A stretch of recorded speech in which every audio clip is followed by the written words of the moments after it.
Hello guys, welcome to the WTS channel. आज हम आपको मूवी एक्सप्लेन करेंगे द गोल्डन आर्म। कहानी की शुरुआत में हमें 3 लोगों को दिखाया जाता है। पहला एंडी, दूसरा डेव और तीसरी डेव की वाइफ हेदर। और इस कहानी को एंडी सुना रहा होता है जो कि डेव के यहाँ काम किया करता था। डेव असल में एक बहुत अच्छा क्राफ्टमैन होता है जो लकड़ियों को काट कर उन्हें कलेक्ट कर उनसे बहुत अच्छी अच्छी हैंडमेड चीजें बनाता था, जैसे कि सोफा, डाइनिंग टेबल या बेड। और उनको बनाने के लिए वो ट्रीज को अपने ही यार्ड से काटा करता था। और जो डेव की वाइफ हेदर होती है वो दिखने में बहुत ही सुंदर थी और वो अपने आप को टाउन की सबसे ब्यूटीफुल लेडी समझती थी, जो अपने डेव का बहुत ही खर्चा कराती थी क्योंकि उसे एक्सपेंसिव चीजें बहुत पसंद थी। और उनमें से भी बहुत सारी चीज गोल्ड की, जो कि डेव के बजट से बाहर होता था। और डेव उसकी सारी ख्वाहिशें पूरी करता था और उसकी खुशी के लिए कुछ भी कर सकता था, चाहे उसे अपना घर ही क्यों ना गिरवी रखना पड़े। क्योंकि डेव अपनी वाइफ से स्कूल टाइम से ही प्यार करता था, इसलिए इन दोनों ने शादी भी कर ली थी। एक दिन होता कुछ ऐसे है कि एंडी एक दिन काम पर नहीं आता और डेव को बहुत बड़ा ऑर्डर मिला होता है। इस काम को पूरा करने के लिए उसे लकड़ी को काटना बहुत जरूरी था, लेकिन एंडी के ना होने की वजह से उसे इस काम करने में थोड़ी प्रॉब्लम आ रही थी। इसीलिए डेव अपनी वाइफ हेदर से मदद मांगता है, लेकिन हेदर का स्टार्टिंग में उसकी मदद करने का कोई इरादा नहीं होता, क्योंकि आज के दिन वो कहीं बाहर जाने वाली थी, जिसके लिए उसने आज एक गोल्डन ड्रेस भी पहनी होती है। डेव के हेल्प मांगने के बहुत बाद हेदर डेव को हेल्प करने के लिए रेडी हो जाती है। उसके बाद वो दोनों यार्ड में लकड़ियां काटने के लिए चले जाते हैं। हमें हेदर के फेस से पूरा लग रहा होता है कि उसका इस काम करने में बिल्कुल भी मन नहीं है। डेव के कहने पर वो एक रोप को कसकर पकड़ लेती है, लेकिन उस लकड़ी पर रोप का एक हिस्सा फंस जाता है, जिस पर दोनों में से कोई भी ध्यान नहीं देता है। और डेव के लकड़ी काटते ही वो फंसे हुए रस्सी के टुकड़े की वजह से गिरने वाले लकड़ी की जगह बदल जाती है, जो दूसरी जगह गिरने की बजाय हेदर के हाथ पर गिर जाती है, जिस वजह से उसका एक हाथ बहुत बुरी तरीके से जख्मी हो जाता है। वो बहुत जोर से चीख रही होती है और सब जगह खून ही खून होता है। डेव भी ये सब को देखकर सदमे में चला जाता है। उसे कुछ समझ नहीं आता कि हेदर को सेफली बाहर कैसे निकाला जाए। वो हेदर को सेफली बाहर निकालने की बहुत कोशिश करता है, लेकिन कोई फायदा नहीं होता। लेकिन फिर वो हेदर के हाथ को एक कुल्हाड़ी से काट देता है, जिसके बाद से हेदर का सेल्फ कॉन्फिडेंस पूरी तरह से खत्म हो जाता है। वो मेंटली वीक हो जाती है। हेदर को हमेशा यही लगने लगता है कि वो पहली जैसी खूबसूरत नहीं रही। इस वजह से वो हमेशा उदास रहने लगती है। हेदर जब भी मिरर में अपने आप को देखती थी उसे बहुत गुस्सा आता था। वो कई रातों को सोती नहीं थी, बस रोती रहती थी, जिसकी ये हालत को देखकर डेव को भी बहुत बुरा लगता था। जिसके बाद डेव मेटल से हेदर के लिए एक आर्म बनाता है, जिसे देखकर हेदर कहती है ये दिखने में बहुत डरावना है और अच्छा भी नहीं है। हेदर का मन किसी भी चीज में नहीं लगता है। जिसके बाद डेव हेदर के लिए दूसरी बार एक आर्म को रेडी कर रहा होता है, जिसको देखकर हेदर बहुत खुश हो जाती है और वो डेव को उस आर्म को गोल्ड का बनाने की जिद करने लगती है। हालांकि डेव इस बात को जानता है कि उसकी फाइनेंशियल कंडीशन इतनी अच्छी नहीं है, लेकिन फिर भी डेव अपनी वाइफ की खुशी के लिए वो आर्म को गोल्ड का बना देता है, जिसके लिए वो अपना घर भी गिरवी रख देता है और अपनी मशीनों को और सारी चीजों को बेच देता है, सिर्फ अपनी वाइफ की खुशी के लिए। और उस गोल्ड के आर्म के बनने के बाद हेदर की खुशी का ठिकाना नहीं होता।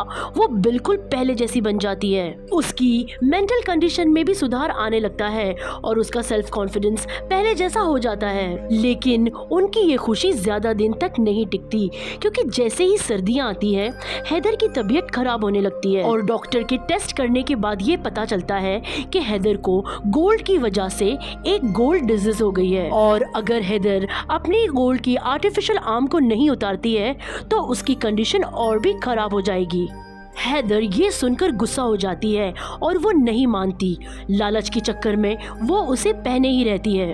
अब वक्त के साथ हेदर की तबीयत दिन बाय दिन बिगड़ने लगती है और एक दिन हेदर की हालत बहुत ज्यादा खराब हो जाती है। तब वो डेव से एक प्रॉमिस करने के लिए कहती है कि जब भी उसकी डेथ होगी तो वो उसे उसके गोल्डन आर्म के साथ ही दफनाएगा। जिस पर वो उसे हाँ में जवाब देता है और कहता है कि वो वैसा ही करेगा जैसे वो चाहती है। और ये प्रॉमिस करते हुए ही हेदर की वहाँ डेथ हो जाती है, जिसका डेव को बहुत ही अफसोस होता है। वो अपनी वाइफ को उसके गोल्डन आर्म के साथ ही दफना देता है। अब ऐसे ही कुछ महीने बीत जाते हैं, लेकिन डेव की परेशानियां बढ़ने लगती है, क्योंकि अब हैंडमेड से बनी चीजों की मार्केट बहुत डाउन हो जाती है। साथ ही डेव के पास इतने पैसे भी नहीं होते कि वो एंडी को सैलरी दे सके, इसीलिए वो एंडी को भी काम से निकाल देता है।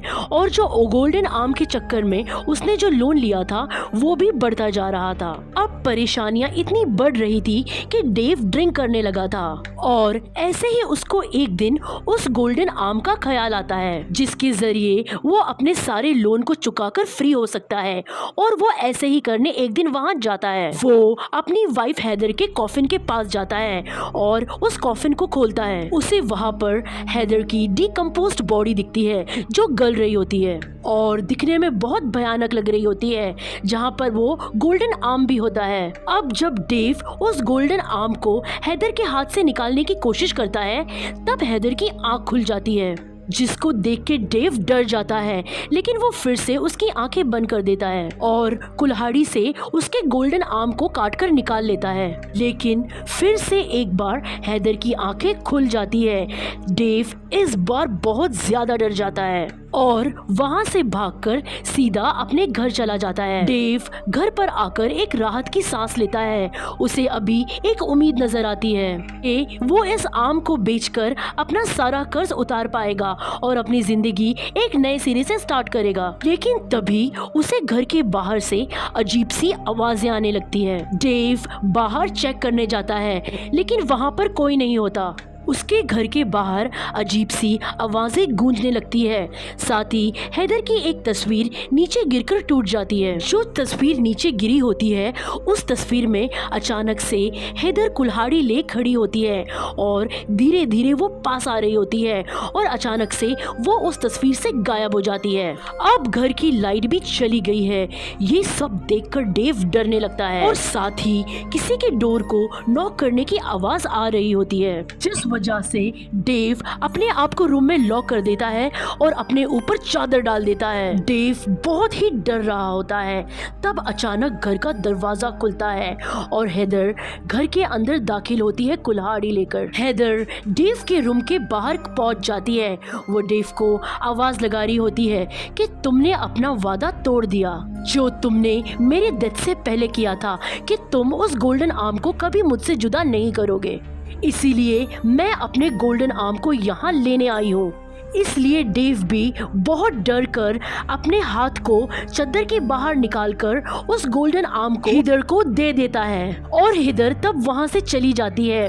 और जब डेव को ऐसा लगता है कि वहां से हेदर चली गई है और अब सब कुछ ठीक हो गया है, और तभी ही हेदर अचानक से आकर कुल्हाड़ी से डेव पर हमला कर देती है और उसको मार देती है। हेदर वही मौजूद होती है। अंत में हम एंडी को देखते हैं, जो ये बता रहा होता है कि जब पुलिस वाले वहां आए थे, तब पुलिस के साथ साथ टाउन के सारे लोग बुरी तरह कांपने लगे थे, क्योंकि डेव की लाश के साथ उसकी वाइफ हेदर की लाश भी वहां पर मौजूद थी। ये सब कुछ देखकर वो लोग समझ गए थे कि ये सब कुछ वो गोल्डन आर्म की वजह से हुआ है। इसके बाद फिर से हेदर को उसके गोल्डन आर्म के साथ ही दफना दिया जाता है, जिसके बगल में अब डेव भी दफन है। उस टाउन में अब भी सबको गोल्डन आर्म के बारे में पता है, लेकिन किसी को भी उसको निकालने की हिम्मत नहीं है, क्योंकि सब उसे कर्स्ड मानते हैं। और इसी कर्स के साथ ये गोल्डन आर्म मिशिगन की सच्ची कहानी खत्म हो जाती है। तो दोस्तों, आपको ये कहानी कैसी लगी हमें कमेंट्स में ज़रूर बताएं। और अगर आपको ये एक्सप्लेनेशन अच्छी लगी हो तो वीडियो को लाइक या डिसलाइक ज़रूर कर दें। और अगर आप हमारे चैनल पर नए हैं तो प्लीज़ हमारे चैनल को सब्सक्राइब करें। Thank you so much for watching.